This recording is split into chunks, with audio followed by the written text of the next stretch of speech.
Fears are funny things. Imagine you meet a guy who makes a living wiggling into tiny, dark crawl spaces under houses where cobwebs, mold, animal feces, poisonous spiders, snakes, rats, and other unsavory things abound.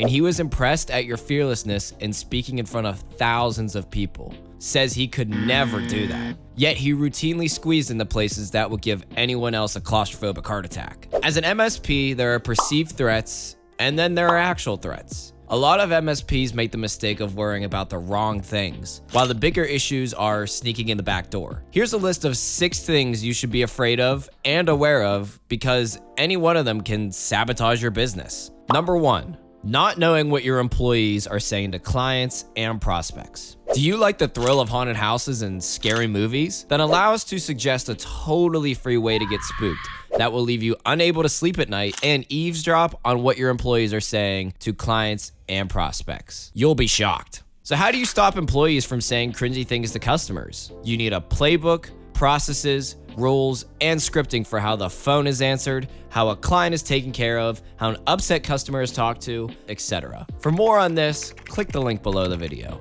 The second thing you should be scared of, a lack of a compelling reason for a prospect to meet with you. A while back, we had a private client who was desperately trying to break into a new market in which they have extensive experience. We asked them to give one compelling reason that their defined prospect would want to meet with them, and they came up empty.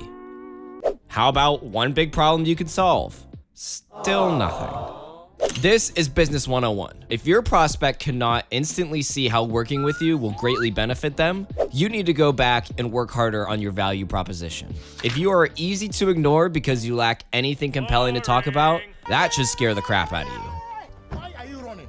Number 3, failure to build, maintain, and farm a list of qualified, interested prospects. Not having a good list of prospects leaves you living in the land of the walking dead, with massive uncertainty about this month's, this quarter's, or this year's sales. For a full description of why this matters, click the link below this video. Number 4, lack of accountability for anyone or anything important. Roughly half of the salespeople we talked to who were hired by MSPs were not given a sales quota. Well, how can this be? In fact, most of the salespeople hired by MSPs don't know what an MSP does. Any position in your company ought to have some accountability for hitting some metric, quota, number, percentage, or goal, including and especially you, the owner. To read how Weight Watchers use Pearson's Law to become the #1 weight loss program in the country and what you can learn from that to skyrocket your own growth, click that link below the video. Number 5, lack of a numbers-driven marketing plan. Another area that is lacking in nearly all the MSPs is a numbers-driven marketing plan. To be clear, we're not talking about a marketing schedule of promotions, posts, emails, and newsletters. We're talking about a specific goal for new clients, sales, profits, or all of the above, worked down to the specific number of prospects you need to target to hit said goal. Number 6, not knowing whether you made money until your accountant completes your tax return. The other day, an MSP in an event asked, "What is gross profit?"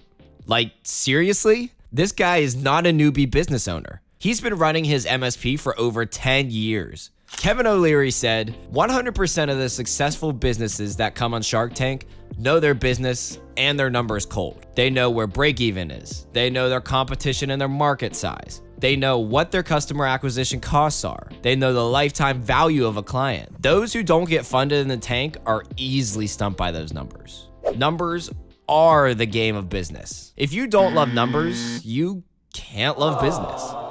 For a list of some of the basic numbers you should know and be tracking in your business, well, you guessed it, click that link below the video. The bottom line is far too many MSPs get caught up in being a better tech and operations manager than being a better entrepreneur. That's why roughly 79% of all MSPs never break the $1 million mark.